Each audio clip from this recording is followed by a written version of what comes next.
बड़े सम्राट के राज्य में एक सुंदर सी राजकुमारी थी जिसका नाम नम्रता था। एक दिन नम्रता खेलते खेलते समुद्र के किनारे पहुंच गई, जहां उसने एक प्यारी जलपरी को देखा। वह प्यारी जलपरी उसके पास आई और उसे अपने समुद्री लोक में ले गई। नम्रता बड़े ही चाव के साथ उस जादुई दुनिया को देख रही थी। नम्रता ने इस अद्भुत अनुभव के लिए जलपरी की कृतज्ञता जताई और उन दोनों के बीच दोस्ती की शुरुआत हो गई।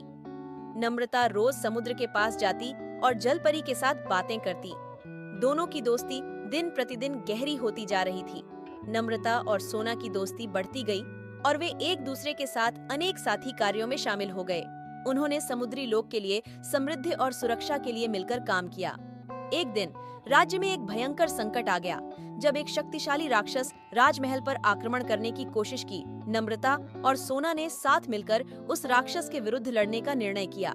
सोना अपनी शक्तियों के द्वारा इंसानी रूप में आ गई और दोनों एक योद्धा की तरह डटकर राक्षस से लड़ने लगीं। उनकी मिलीभगत की शक्ति, साहस और सहायता ने राक्षस को हरा दिया और वे दोनों लड़ाई में विजयी हो गए।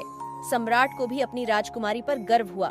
राक्षस को हरा देने के बाद नम्रता सोना को छोड़ने के लिए समुद्र के पास आ गई। पानी में पहुंचते ही सोना भी अपने असली रूप में वापस आ गई।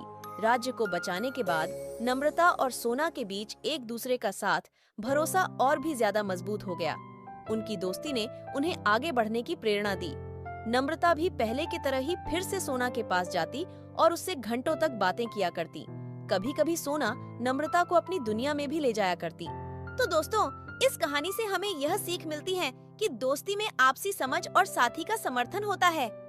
अच्छे दोस्त हमें मुस्कान में और संदेशों में खुशी देते हैं।